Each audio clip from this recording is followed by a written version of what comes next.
भगवान का।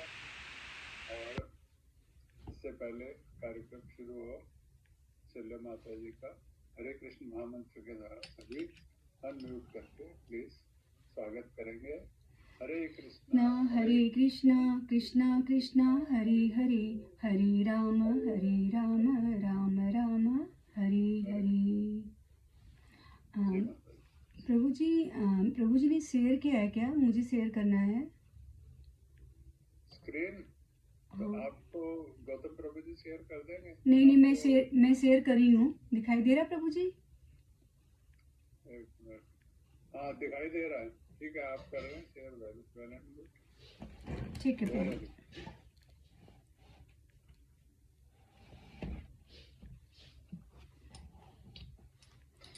जय राधा माधव जय कुंज विहारी, जय राधा माधव कुंज विहारी, जय गोपीजन वल्लभ गिरिवरधारी, जय गोपीजन वल्लभ गिरिवरधारी, जय राधा माधव कुंज विहारी, जय राधा माधव कुंज विहारी, जय गोपीजन वल्लभ गिरिवरधारी, जय गोपीजन वल्लभ गिरिवरधारी, जय राधा माधव कुंज विहारी, जय राधा माधव कुंज विहारी, यशोदानंदन व्रज रज रंजन, यशोदानंद व्रज रज रंजन, जय जमुना तीर बनचारी, जय राधा माधव बिहारी, जय राधा माधव कुंज विहारी, जय यशोदानंद व्रज रज रंजन, यशोदानंद व्रज रज रंजन, जय जमुना तीर बनचारी, जय राधा माधव कुंज विहारी, जय राधा माधव कुंज विहारी, हरे कृष्ण कृष्ण हरे हरे, हरे राम राम राम हरे हरे, हरे कृष्ण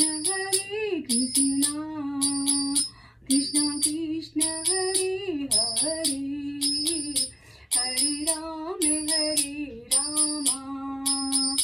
राम राम हरे हरे, हरे कृष्ण कृष्ण कृष्ण हरे हरे, हरे राम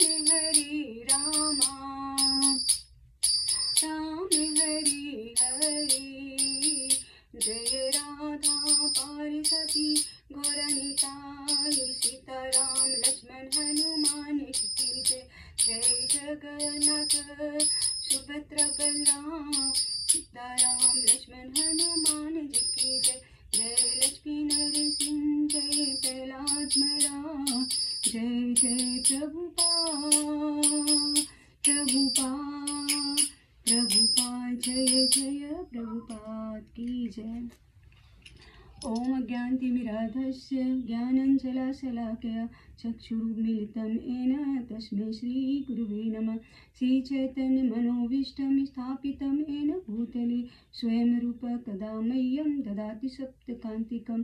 वन्देऽहं श्रीगुरुवे श्रीयुक्तपदकमलं श्रीगुरुवन् वैष्णवाञ्च श्रीरूपं साग्रजातं सगणरघुनाथान्वितं त्वसजीवं सावधूतं सावधूतं परिजनसहितं कृष्ण चैतन्य देवं श्री राधा कृष्ण पादा सगण ललिता श्री विशाखा विंतांच। हे कृष्ण करुणा सिंधु दीनबंधु जगतपते गोपेश गोपिका कांत राधा कांतो नमोस्तुते। तत्कांची गौरांगी राधे वृंदावनेश्वरी विश्वानुसुते देवी प्रणमामि हरिप्रिये। वाञ्छाकल्पतरुभ्यश्च कृपा सिन्धुभ्येव च पतितानां पावनेभ्यो वैष्णवेभ्यो नमो नमः। नमो विष्णुपादाय कृष्णप्रेष्ठाय भूतले श्रीमती भक्तिवेदांत स्वामिनीति नामिने। नमस्ते सरस्वते देवे गौरवाणी प्रचारिणी निर्विशेष शून्यवादी पाश्चात्य देश तारिणी। जय श्री कृष्ण चैतन्य प्रभु नित्यानंद श्री अद्वैत गदाधर शिवासादि गौर भक्त वृंद। हरे कृष्णा कृष्ण कृष्ण हरे हरे हरे राम राम राम हरे हरे। हरे कृष्णा कृष्ण कृष्ण हरे हरे हरे राम राम राम हरे हरे। परम पूज्य कृष्ण गोपाल महाराज की शिष्या सुप्रीता कौशल्या देवी दासी, यहाँ पर बैठे सभी भक्तजनों को सत कोटि प्रणाम। हरे कृष्णा। सभी का बहुत बहुत स्वागत है आज गीता के सत्र की क्लास में। हरे कृष्णा। तो अध्याय 2 श्लोक नंबर 52। प्रभु जी मेरा आवाज़ सही आ रहा है ना? आवाज़ क्लियर शेयरिंग किए प्रभु जी, दिख रहा है ना? अध्याय 2 श्लोक नंबर 2.52। यदा ते मोहकलिलं बुद्धिर्व्यर्ति तरस्यति तदा गन्तासि निर्वेदं श्रोतव्यस्य श्रुतस्य च। यदा ते मोहकलिलं बुद्धिर्व्यर्ति तरस्यति तदा गन्तासि निर्वेदं श्रोतव्यस्य श्रुतस्य च। अनुवाद। जब तुम्हारी बुद्धि मोह रूपी घन स्क्रीन पर वो नहीं आ रहा, श्लोक और अनुवाद नहीं आ रहा, जय राधा माधव आ रहा। अच्छा एक मिनट प्रभु जी, मुझे लगा मैंने शेयर किया है।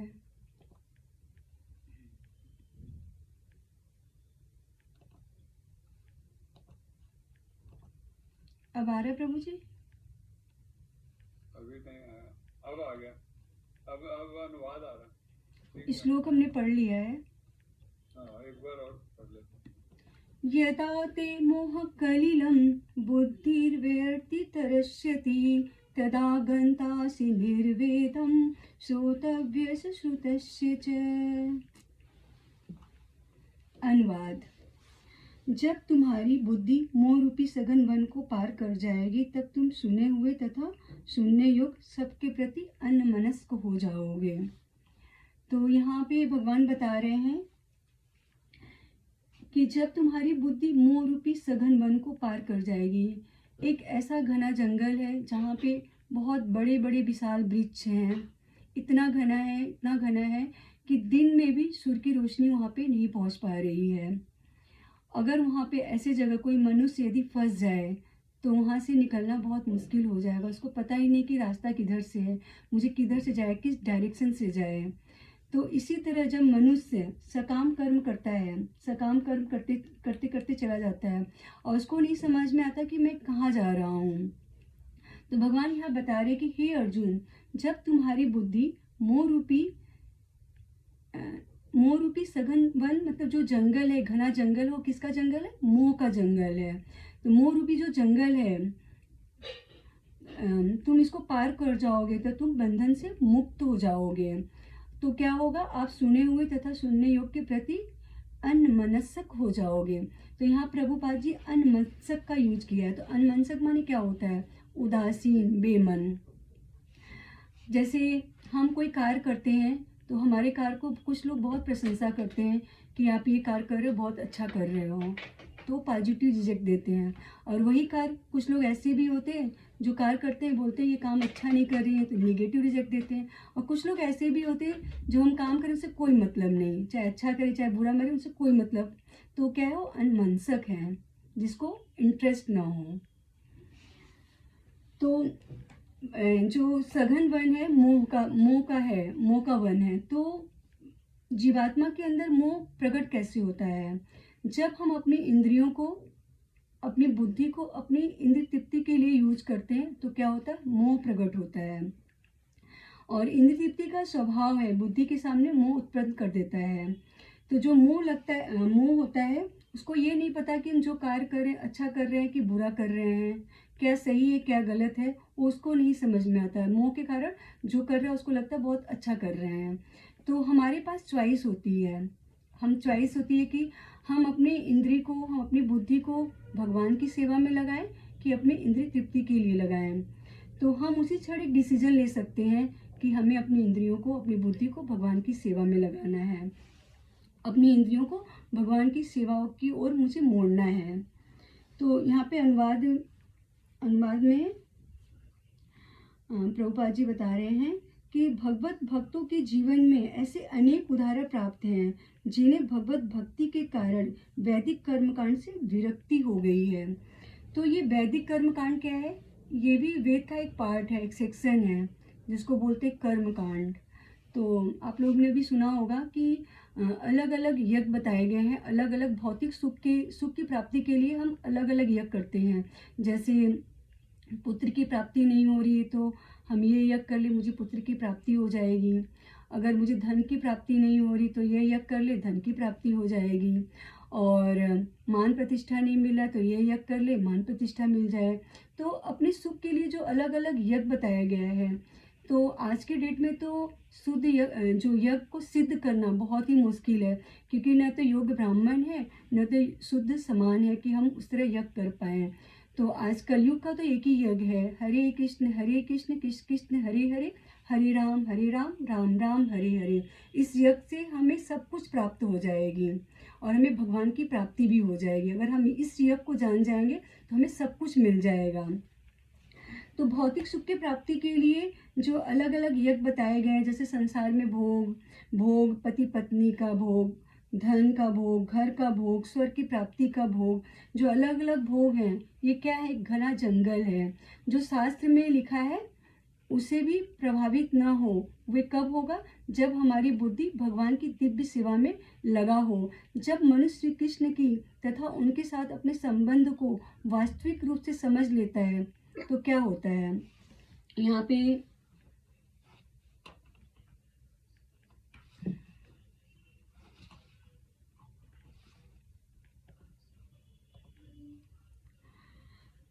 स्लाइड दिखाई दे रहा है ना प्रभु जी?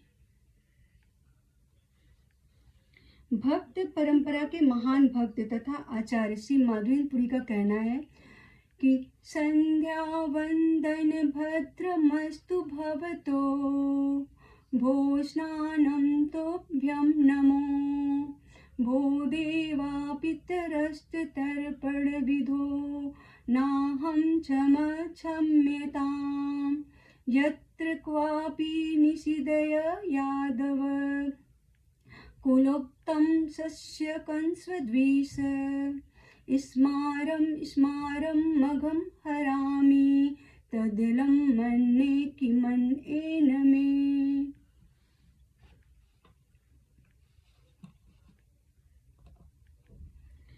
तो अनुवाद: हे मेरी त्रिकाल प्रार्थनाओं, तुम्हारी जय हो। हे स्नान, तुम्हें प्रणाम हो।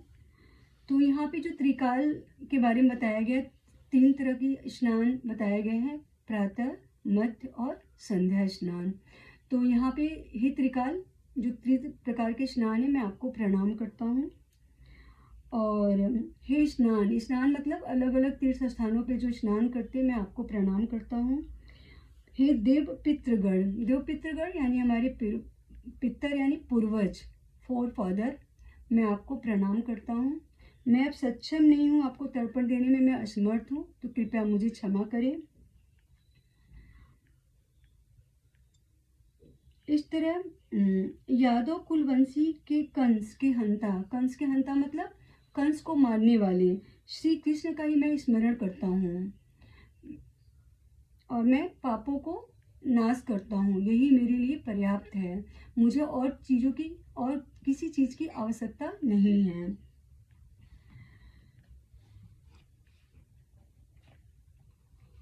तो यहाँ पे बताया जा रहा है कि जब हम भगवान कृष्ण की भक्ति करते हैं तो हमारे लिए पर्याप्त है, हमारे पूर्वजों के लिए भी पर्याप्त है। कृष्ण की भक्ति से हमारे देवता भी प्रसन्न होते हैं और पूर्वज भी प्रसन्न होते हैं।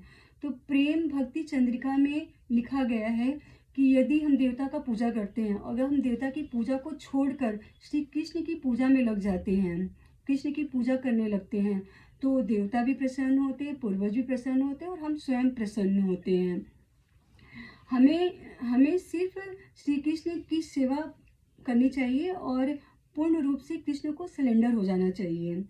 तो बिना किसी इरिटेशन से कृष्ण की भक्ति के कारण हमें लाभ मिलता है और हमारे पूर्वज को भी लाभ मिलता है और हमारे देवताओं को भी लाभ मिलता है। तो जब हम कृष्ण की पूजा करते हैं तो क्या होता है, जो भगवान कृष्ण है वो रूट है सबका। अगर हम रूट में जल देंगे सारे वृक्ष को जल मिलेगा। यदि हम कृष्ण का जप करते हैं, कृष्ण का ग्लोरिफिकेशन करते हैं, कृष्ण का गुणगान करते हैं, कृष्ण की अर्चना करते हैं, तो क्या होता है, देवता भी प्रसन्न होते हैं, पितर भी प्रसन्न होते हैं, सभी लोग प्रसन्न होते हैं। तो प्रभुपाद जी यहाँ बताते हैं जो पूर्ण कृष्ण भावना भावित हो जाते हैं ऐसे भगवत भक्त को वैदिक कर्मकांड से मुक्त हो जाते हैं।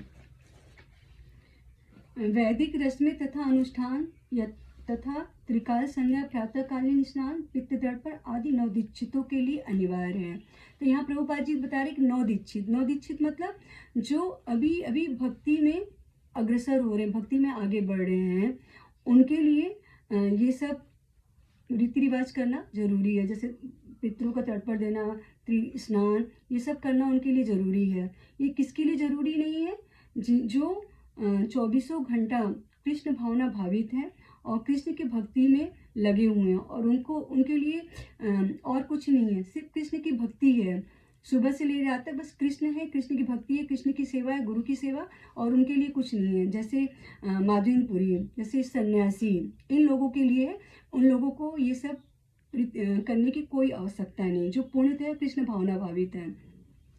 माधवेंद्रपुरी एक परम हंस है। माधवेंद्रपुरी का जब वो वृंदावन में गए तो माधवेंद्रपुरी ने गोपी भाव को प्रकट किया है, बीरा भाव को प्रकट किया है। माधवेंद्रपुरी वृंदावन में गए और वहाँ पे रो रो कर भगवान का भजन करते थे और इतना वो भजन में लीन रहते थे कि उनको कुछ भी सूझ नहीं था, बस भगवान के भजन रो रो के गाते थे और भगवान का भजन भक्ति करते थे और न तो उनको भूख का, न प्यास का, न कुछ खाने का, कोई चीज़ का उनको होश नहीं रहता था। वो ऐसे भजन करते करते एक दिन सो भी गए थे तो स्वयं गोपाल जी उनके लिए दूध का प्याला लेके आए थे और जब वो सो गए तो रात में उनको दर्शन दिए कि मुझे यहाँ से निकालो, मैं गोवर्धन के नीचे दबा हूँ। तो जब खुदाई हुआ तो वहाँ पे श्री गोपाल जी निकले जो उदयपुर में स्थापित किया गया है। और उड़ीसा में भी एक मंदिर है जिसका नाम है चोर गोपीनाथ। वहाँ पे भगवान ने माधवेंद्रपुरी जी के लिए खीर चुराया माधवेंद्रपुरी जी के लिए। तो भगवान अपने प्रिय भक्तों के लिए खीर चुरा के देते हैं, उनकी इच्छाओं की पूर्ति करते हैं। तो जो माधवेंद्रपुरी है वो एक परम हंस है, सन्यासी, वैष्णव और ब्रह्मचारी से भी ऊंचा उनका स्थान है। और माधवेंद्रपुरी का सिर्फ नाम लेने से हमारे कितने पाप नष्ट हो जाते हैं। तो माधवेंद्रपुरी उस लेवल के भक्त हैं जिनके लिए ये सब करना कोई आवश्यकता नहीं है, क्योंकि वो 24 घंटा कृष्ण भावना भावित है, तो उनके लिए ये सब करने की आवश्यकता नहीं है। तो उनके लिए प्रयास भी करना पड़े तो इसलिए हमें कोई भी प्रकार के शंका के बिना हमें पूर्णतः कृष्ण को सरेंडर हो जाना चाहिए। इसलिए हमें प्रभुपाद जी बताते हैं कि जो कोई पूर्णतः कृष्ण भावना भावित होता विधि विधानों के प्रति वो विरक्त हो जाता है, क्योंकि उसे पहले ही सिद्धि प्राप्त कर चुका है। सबसे श्रेष्ठ सिद्धि क्या है? कृष्ण का प्रेम। तो हर समय आनंद के सागर में हम गोते लगाते हैं, कोई भी सिचुएशन क्यों ना हो उसे कोई फर्क नहीं पड़ता है, तो उसको कोई भी हिला नहीं सकता, वो ऐसा स्ट्रांग बन जाता है क्योंकि हर समय कृष्ण का स्मरण और चिंतन के कारण वो दिव्य आनंद के सागर में गोते लगाता है। यदि कोई परमेश्वर कृष्ण की सेवा करके ज्ञान प्राप्त होता है तो उसे शास्त्रों में वर्णित विभिन्न प्रकार की तपस्याएं तथा यज्ञ करने की कोई आवश्यकता नहीं है, जो पूर्णतः कृष्ण भावना भावित है। तो इसी प्रकार हम समझ सकते हैं कि जो वेदों में जो उद्देश्य है क्या है कि जो अपने आप को अनुष्ठान आदि में व्यस्त रखता है तो केवल अपने समय की बर्बादी करता है। एक्चुअली वेद, पुराण, उपनिषद सभी का एक ही मकसद है। क्या मकसद है? श्री कृष्ण तक पहुंचना, श्री कृष्ण की भक्ति। सिर्फ हाँ, ये अलग अलग बात, अलग अलग लेवल के लिए अलग अलग हो सकता है कि, लेकिन उद्देश्य तो मेन है कृष्ण तक पहुंचना। लेकिन जो वेदों का उद्देश्य को नहीं समझता और मनुष्य जीवन में अनुष्ठान आदि करने में आदि व्यस्त रहता है तो समय की बर्बादी करता है। कृष्ण भावना भावित व्यक्ति सप्त ब्रह्म की सीमा या वेदों तथा उपनिषद की परिधि को भी लांघ जाता है। ये कृष्ण भक्ति का विशेष लाभ है।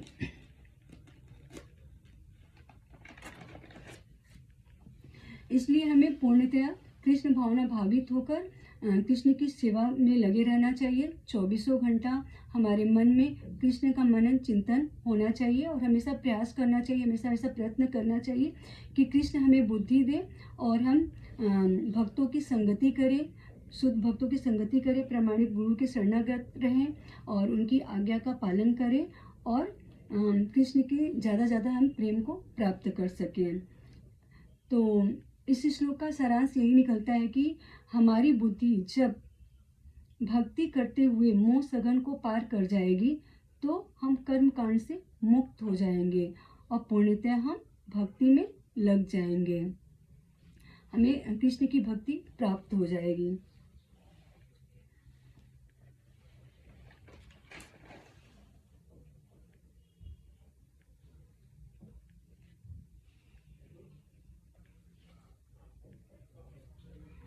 अब दूसरा श्लोक लेते हैं नेक्स्ट।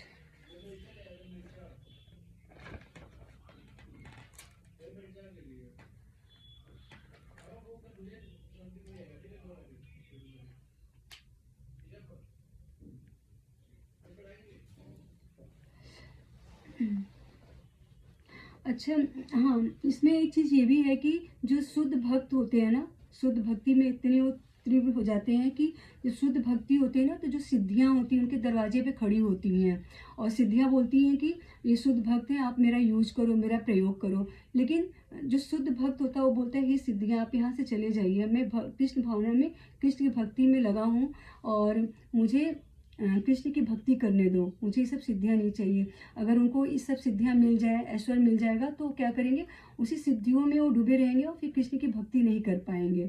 तो यहाँ पे एक एग्जाम्पल हम ये भी ले सकते हैं कि जो शिखर है, जैसे कोई व्यक्ति है और उसको शिखर पे चढ़ना है, ठीक है, उसका मंजिल है कि ये जो उच्च शिखर है मुझे इसकी प्राप्ति करनी है। तो शिखर पे चढ़ने का जब वो प्रयास करेगा तो क्या करता है कि एक बैग लेता है और शिखर पे जाता है। उसकी बहुत लालसा कि मुझे शिखर की एवरेस्ट चोटी पे पहुंचना है। तो वहाँ पे पहुँचने में तो बहुत टाइम लगेगा ना, समय लगेगा। तो क्या करता है, एक बैग लेके और शिखर पे चढ़ना आरंभ करता है।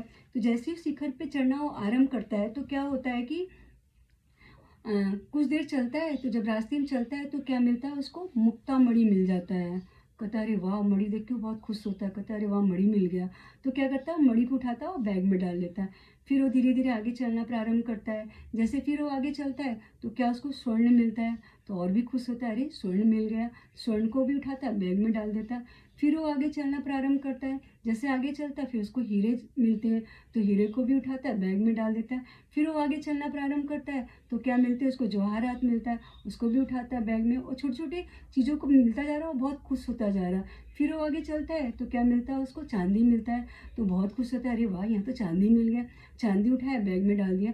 तो वो इन सब से वो अट्रैक्ट हो रहा है, उसको उससे क्या मिल रही है, खुशी मिल रही है। लेकिन वो भूल जा रहा है कि मुझे जो हमें असली सुख मिलना था एवरेस्ट पे चढ़ाई करके, वो सुखी को भूल जाता है कि मुझे एवरेस्ट पे चढ़ना। वो थोड़ी थोड़ी खुशी पे वो आनंद उठाने लगता है और फिर सोचता है अरे मेरा बैग तो बहुत भारी हो गया है, मेरा बैग तो बहुत बोझ हो गया। तो क्या वो एवरेस्ट पे चढ़ना चाह रहा है तो वहाँ पहुँच पाएगा? नहीं पहुँच पाएगा, क्योंकि उसका बैग तो पहले से ही भर गया, बैग भारी हो गया है। तो वहाँ पे चढ़ने के जब वो चाह रहा है तो नहीं चढ़ पाएगा। उसी तरह हम लोग हैं, जब भक्ति में आगे बढ़ते हैं और जब हमें छोटे छोटे ऐश्वर्य मिलते हैं तो उस ऐश्वर्य में हम लिप्त हो जाते हैं और क्या करते हैं, फिर हमारी भक्ति एकाग्र मन से नहीं होने लगता है। कि एक्चुअली माया हमारा टेस्ट लेती है। माया जो है हमारा टेस्ट लेती है कि ये भक्ति में कैसे बढ़ रहे हैं, चलो इनको ये सुख दे देते हो, क्या होता है जब वो सुख दे देते हैं तो सुख में लिप्त हो जाते हैं, फिर वो भक्ति एकाग्र मन से नहीं कर पाते हैं। तो हमें क्या करना चाहिए, जो भौतिक ऐश्वर्य है जो भौतिक ऐश्वर्य है वो भक्ति में बोझ बन जाता है। जब बोझ बन जाता है तो जो छोटे छोटे सुख मिलते हैं, जो हमें बड़ा सुख की प्राप्ति होने वाली थी, वो छोटे छोटे सुख में ही हम लिप्त हो जाते हैं। जैसे जैसे इनका एक मंजिल था कि एवरेस्ट के शिखर पे मैं पहुंचना है और मुझे ये अवार्ड लेना है और इस गिनीज बुक में मेरा नाम आना चाहिए, लेकिन ये क्या करते हैं, छोटे छोटे जवाहरात में इतने लिप्त हो गए कि वहाँ तक वो नहीं पहुँच पाए और वहाँ से वापस आ गए, फिर से उसी में चले गए वापस। तो जो मंजिल थी वो मंजिल को नहीं पहुंच पाए। इसी तरह जब हम भक्ति करते हैं, जो हमें भगवान के सुख और आनंद प्राप्ति होने वाली थी, तो जब छोटे छोटे ऐश्वर्य हमको मिलने लगते हैं तो उसको हम प्राप्त कर लेते हैं, और जो मेन भक्ति होती है उस भक्ति में हम लोग नहीं पहुंच पाते हैं। तो जो भगवत भक्त है वो मटेरियल चीज़ों से मन को हटा के कृष्ण की सेवा में लगाना चाहिए। मटेरियल में अपनी को मन नहीं लगाना चाहिए, मटेरियल से हटाइए और अपने मन को भगवान की सेवा में लगाना चाहिए। जब हम कृष्ण की सेवा में लगे रहेंगे तो ऑटोमेटिकली सब कुछ हमें प्राप्त हो जाएगा। अनायास ही हमें जो हमें नहीं भी चाहिए भगवान वो हमें स्वयं दे देते हैं, कि भगवान अपने भक्त को अच्छी तरह के जानते हैं कि हमारे भक्त को क्या ज़रूरत है, वो अपने आप ही मिल जाएगा। हमें क्या करना है, सिर्फ भगवान की भक्ति करना है। तो इसी प्रकार प्रभुपाद जी बताते हैं कि जब कोई पूर्णतया कृष्ण भावना भावित होता है तो विधि विधान के प्रति वो विरक्त हो जाता है, क्योंकि उसे पहले ही सिद्धि प्राप्त हो चुकी है। और सबसे श्रेष्ठ सिद्धि क्या है, कृष्ण का प्रेम। तो हर समय आनंद के सागर में गोते लगाता है। कोई भी सिचुएशन हो उसे कोई भी फर्क नहीं पड़ता, इससे उसे कोई भी नहीं हिला सकता। वो ऐसा स्ट्रांग बन जाता है क्योंकि हर समय वो कृष्ण के स्मरण चिंतन में ध्यान लगाया रहता है। तो दिव्य आनंद का वो प्राप्त कर लेता है कि दिव्य आनंद, हमें भगवान की भक्ति में जो दिव्य आनंद मिल रहा है उसमें ही वो डूब जाता है, उसको उसी में आनंद मिलता है, फिर और चीज़ उसको अच्छा नहीं लगता है।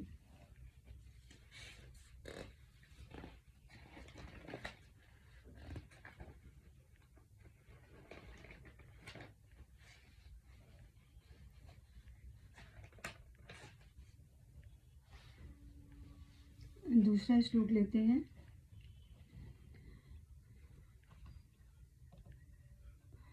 श्रुतिभिः प्रतिपन्ना ते यदा स्थास्यति निश्चला समाधावचला बुद्धिस्तदा योगं वाप्यसि। श्रुतिभिः प्रतिपन्ना ते यदा स्थास्यति निश्चला समाधावचला बुद्धिस्तदा योगं वाप्यसि।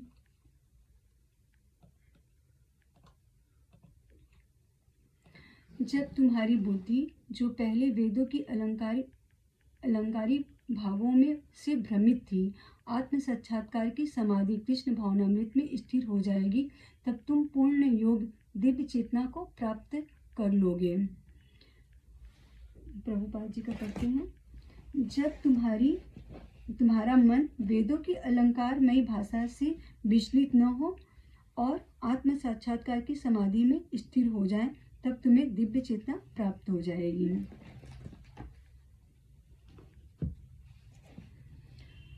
तो यहाँ पे भगवान बता रहे हैं कि जब तुम्हारा मन वेदों की अलंकारमयी भाषा से तुम्हारा मन विचलित ना हो। तो अलंकारमयी का मतलब क्या है? अलंकारमयी का मतलब है डेकोरेट, सजावटी, जो अट्रैक्ट करने वाली होती है, जो सकाम कर्म करके उच्च प्लैनेट पे पहुंचना चाहते हैं, स्वर्ग की प्राप्ति करना चाहते हैं। कुछ लोगों को तो भक्ति नहीं करनी है, वो क्या चाहते हैं कि सिर्फ हमें भोगना है, वो भगवान के धाम नहीं जाना चाहते, वो सिर्फ ऐश्वर्य और सुख की प्राप्ति चाहते हैं। तो जो अलंकार है उन्हें अट्रैक्ट करती है, उन्हें प्रभावित करती है। अलंकार क्या है? अलंकार एक संस्कृत वर्ड है, अगर अलंकार का हिंदी निकालेंगे तो अट्रैक्ट करने वाली, प्रभावित करने वाली चीज़। तो जो हमें प्रभावित करे।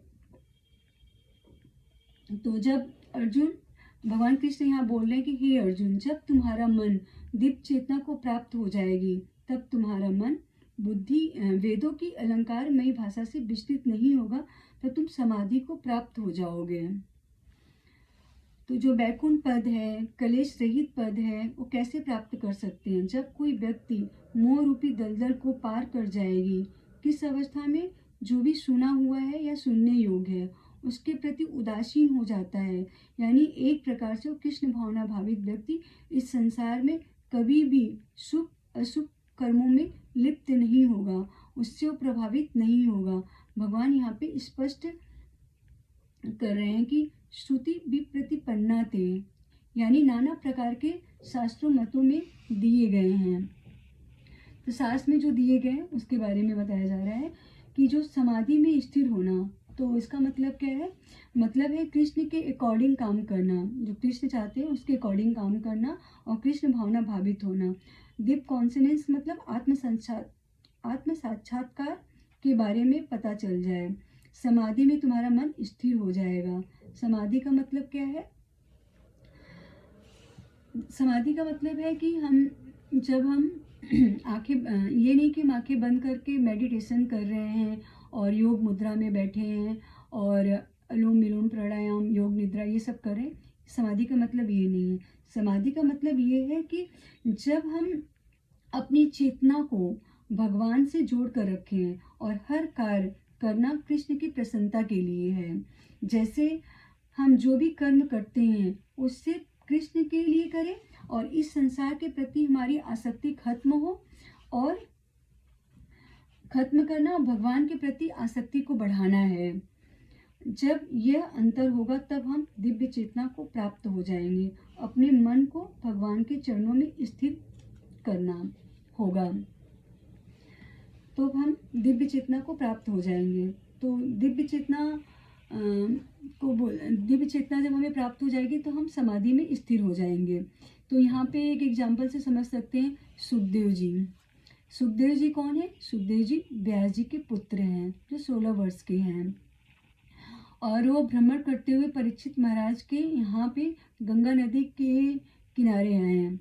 और परीक्षित महाराज ब्राह्मणों से प्रश्न पूछ रहे थे कि अपने अंतिम दिनों में जो मृत्यु के समय एक व्यक्ति को क्या करना चाहिए और एक मानव का क्या कर्तव्य है। जब उसके निकट मृत्यु हो तो उसको क्या करना चाहिए, कैसे रहना चाहिए, तो आप बताइए। तो आदि इन प्रश्नों को रख रहे थे। तो सुखदेव स्वामी जी जब वहाँ प्रवेश करते हैं तो वो नग्न अवस्था में थे और उनको इस बात की भी सुध नहीं थी कि लोग उन्हें क्या क्या समझेंगे, क्या बोलेंगे। तो लोग उन्हें क्या बोल रहे थे? ये पागल है, पागल समझ रहे थे। और कोई तो उनको पत्थर मार रहा था, कोई उनको चिढ़ा रहा था, और कुछ बच्चे तो इकट्ठे होकर उनके पीछे पीछे चल रहे थे और उनका मजाक उड़ा रहे थे। तो लोग उन्हें देख, और कुछ लोग तो उनको बस, जो नग्न अवस्था में तो उन लोग उनको देखने आ रहे थे, लेकिन इन सब का उन पर कोई भी फर्क नहीं पड़ रहा था, क्योंकि वो अपने चेतना में वासुदेव का चिंतन कर रहे थे। वो वासुदेव के चिंतन में ही मग्न थे और उन्हीं का ध्यान कर रहे थे, उन्हीं का स्मरण कर रहे थे। तो बाहर उनको कौन तंग कर रहा है, क्या कर रहे हैं, कौन उनको चिढ़ा रहा है, उनको कोई मतलब नहीं था। तो उन्हें जो परेशान कर रहे थे, उन्हें मार रहे थे, उनका मजाक उड़ा रहे थे, उनसे को कोई भी फर्क नहीं पड़ रहा था, क्योंकि वो इस अवस्था में थे जब उनका मन भगवान के चरणों के प्रति अपने मन को स्थिर कर दिए थे।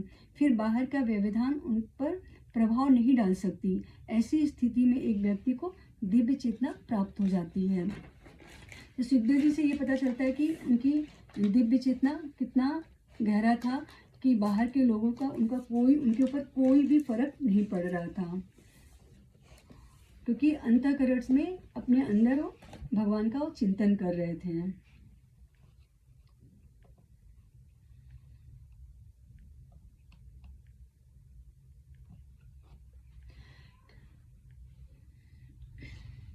यहाँ पे पिक्चर में भी दिखाया जा रहा है कि सुखदेव जी बैठे हुए हैं सिंहासन पे, और यहाँ पे राजा परीक्षित बैठे हुए हैं उनके साथ नीचे। तो हरि नाम का जब जितना मेरा मन बढ़ेगा उतना हमारा आकर्षण इस संसार से हटेगा। तो ज़्यादा ज़्यादा हमें हरि नाम का जप करना चाहिए। तो यहाँ पे प्रभुपाद जी बता रहे हैं कि पूर्ण समाधि, पूर्ण समाधि में ब्रह्म, परमात्मा तथा भगवान को प्राप्त कर लिया है। यानी भगवान के जानने के लिए 3 स्टेज हैं। पहला स्टेज क्या है? ब्रह्म। ब्रह्म जो भगवान से शरीर से निकला हुआ ज्योति है, जो निराकार है। कुछ लोग भगवान की निराकार ज्योति की उपासना करते हैं। दूसरा क्या है? परमात्मा, जो सबके हृदय में परमात्मा के रूप में विराजमान है।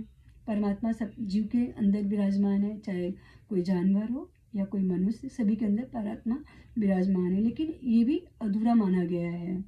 और जो तीसरा स्टेज है, भगवान के स्टेज को जो जानते हैं वो कृष्ण भगवान हैं और उनका साधना करते हैं, वो पूर्ण स्टेज है। यहाँ पे आत्म साक्षात्कार की सर्वोच्च सिद्धि यह जान लेना है कि मनुष्य कृष्ण का शाश्वत दास है। यह आत्म साक्षात्कार है। हमें अपने संबंध को जान लेते हैं कि हम कृष्ण के अंश हैं। हम कृष्ण की सेवा से ही सुखी हो सकते हैं, अन्यथा कोई उपाय नहीं है कि हम सुखी हो सकते हैं। यदि हम कृष्ण की सेवा से प्रसन्न होंगे, नहीं तो फिर अगर हम कृष्ण की सेवा नहीं करेंगे तो अन्यथा क्या होगा? हमें माया की सेवा करनी पड़ेगी। तो एकमात्र हमारा कर्तव्य क्या है? आत्मा का क्या कर्तव्य है? कृष्ण भावनामृत में अपने सारे कर्म को करना। एकमात्र ये कृष्ण भावना भावित व्यक्ति भगवान का एकनिष्ठ भक्त, जो वेदों की अलंकारमयी वाणी से विचलित नहीं होना चाहिए और न ही स्वर्ग जाने के उद्देश्य से सकाम कर्मों में प्रवृत्त होना चाहिए। भगवान के भक्तों का एक लक्ष्य होना चाहिए, श्री कृष्ण की प्रेम पूर्वक सेवा। अच्छा, जो हम लोग सकाम कर्म करते हैं कि हमें स्वर्ग की प्राप्ति हो जाएगी, तो क्या स्वर्ग में बहुत सुख है? इसको हम एक एग्जाम्पल इस तरह समझ सकते हैं कि एक जेल है, ठीक है। जेल में कैदी जाते हैं और कैदी रहते हैं।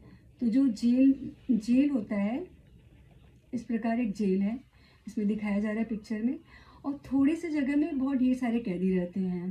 तो 4 दीवारों में वो बंद रहते हैं, ठीक है।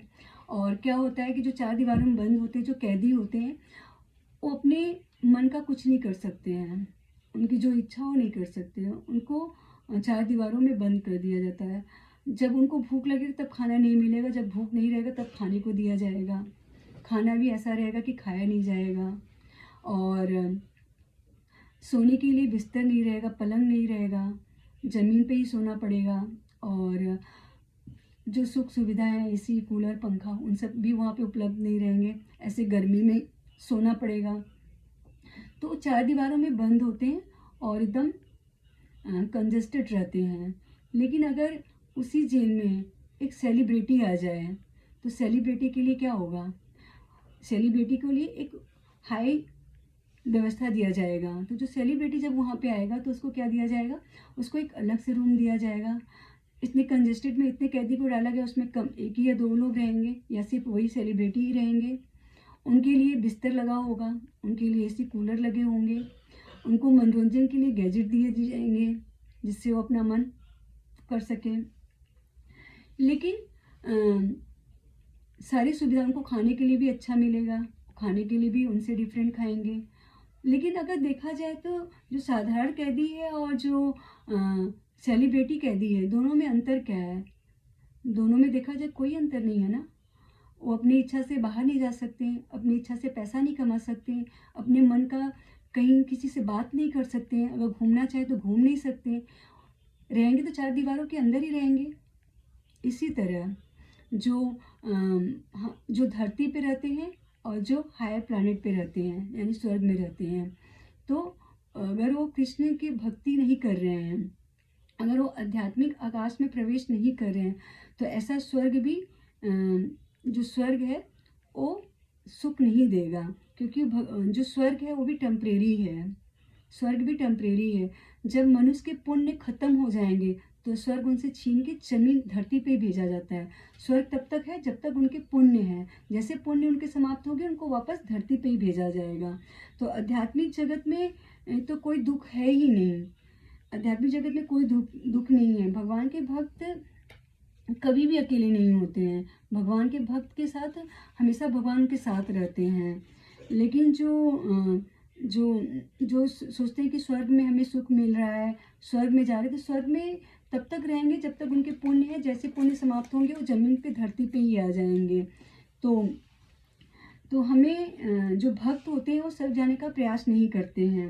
वो क्या करते हैं, भक्तों का संग करते हैं, साधु संग करते हैं, वो कृष्ण भावनामृत में रहते हैं और भगवान के बारे में समझते हैं, वो कृष्ण की संतुष्टि के लिए कर्म करते हैं, तो फुली सर्टिफाइज हो जाएंगे।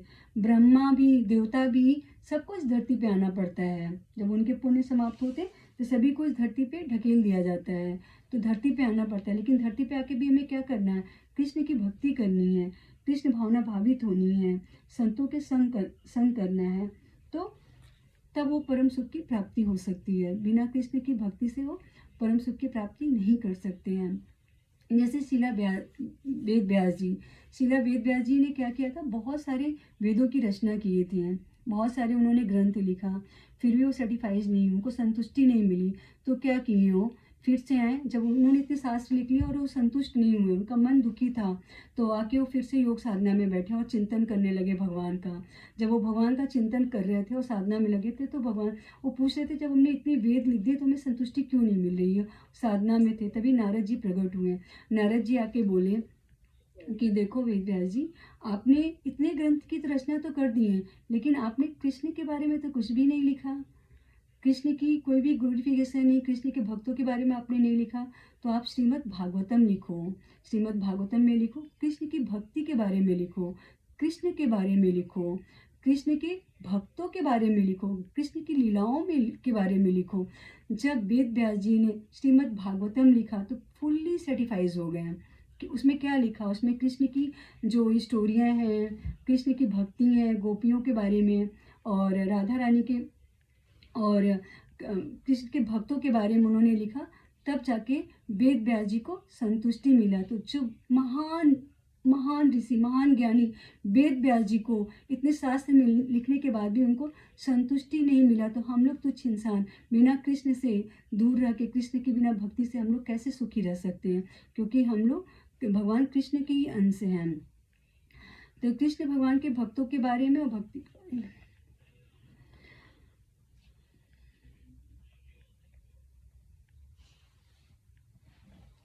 तो भगवान के साथ हम पे अपने संबंध को अनुभव कर सकते हैं और कृष्ण या प्रतिनिधि के रूप में गुरु की आज्ञाओं का पालन मात्र करना होगा।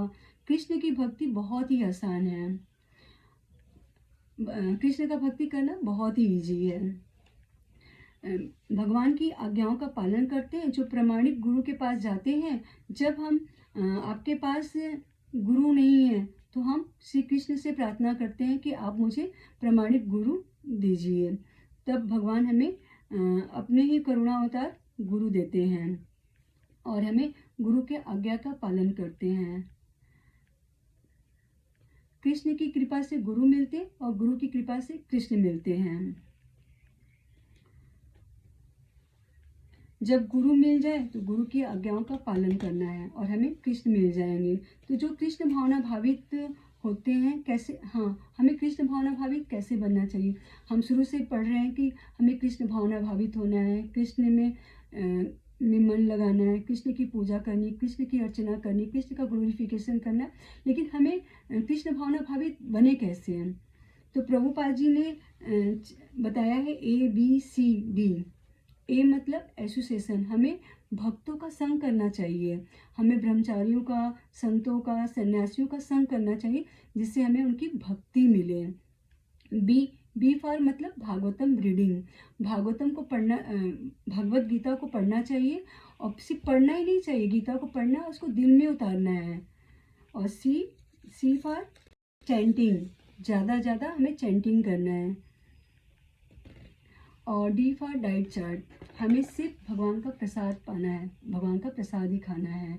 इससे क्या होगा, हमारी भगवान की भक्ति बढ़ेगी और भगवान की हम समाधि में भी स्थिर हो जाएंगे। तो इस श्लोक का सारांश यह है कि भक्त को कभी भी वेदों की अलंकारमयी भाषा से आकृष्ट नहीं होना चाहिए, सकाम फलों से आकृष्ट नहीं होना चाहिए, आत्म साक्षात्कार की समाधि में स्थिर होना चाहिए, हमें दिव्य चेतना प्राप्त हो जाएगी। तो सब चेतना का ही खेल है। हमारी चेतना के अनुसार ही हमें सुख और दुख मिलते हैं। अगर हम तमोगुणी में स्थित हैं तो हम क्या करेंगे? ईर्ष्या होगा, द्वेष होगा, जलन होगा, आलस होगा। तमोगुणी के लोग के लिए ये होता है।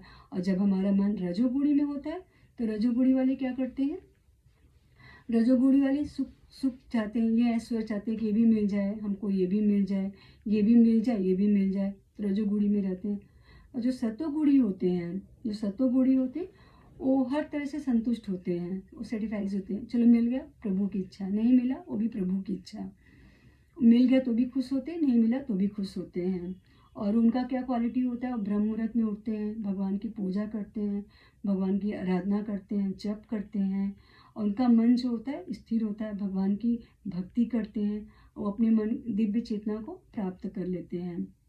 और जो तमोगुणी रजोगुणी से ऊपर है सतोगुणी, जो उनका मन 24 घंटा कृष्ण में स्थिर हो जाएगा। तो असली समाधि कहाँ?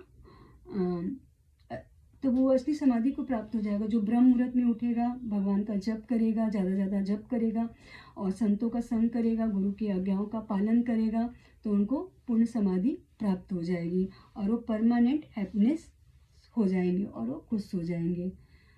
हरे कृष्णा, हरे कृष्णा।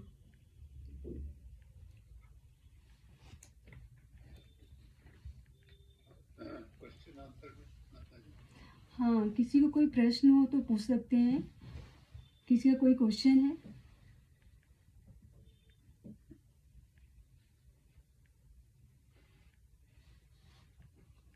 हरे कृष्णा। चलो किसी का कोई प्रश्न नहीं है, हम कार्यक्रम का यहाँ समापन करें। उससे पूर्व माता जी के बहुत सुंदर लेक्चर के लिए, जिससे हमारी भक्ति की प्रेरणा मिल रही है, उसके लिए धन्यवाद करते हैं। और सभी लोग हरे कृष्ण महामंत्र का उच्चारण करते हुए माता जी का धन्यवाद करेंगे और फिर उसके बाद हम अपना 5 मिनट का क्विज सेशन करेंगे कि हमने क्या सीखा। हरे कृष्णा कृष्णा कृष्णा हरे हरे, हरे राम राम राम हरे हरे। हरे कृष्णा। तो अब हम शुरू करें क्विज सेशन अपना। तो पहला क्वेश्चन ये है कि मनुष्य अनुष्ठानों के प्रति अनमनस्क या उदासीन कब होता है? समझाया ना माता जी ने कि कुछ स्थिति ऐसी आ जाती है कि मनुष्य जो है उनके प्रति उदासीन हो जाता है, अनुष्ठानों के प्रति। हरे कृष्ण प्रभु जी, बहुत प्रणाम। हाँ जी। जैसे कि प्रभु जी, जब मनुष्य पूर्ण रूप से कृष्ण भावना भावित हो जाता है तब इन सब चीजों से उसका मन खुद हट जाता है। अच्छा, जब वो कृष्णा कॉन्शियसनेस में आ जाता है, कृष्ण भावना भावित हो जाता है, ठीक है। तो उससे पहले कुछ उसके दिमाग में आता है बात कि सीधा ही कृष्ण भावना भावित हो जाता है, उससे पहले भी कोई स्टेज होगा? ओजस, कुछ उसका ज्ञान होगा, कुछ समझेगा। हमको अटेंडेंस के लिए स्क्रीनशॉट लेना है, कैसे लूँ? कभी तो कृष्ण कॉन्शियसनेस में जाएगा वो, कभी कृष्ण भावना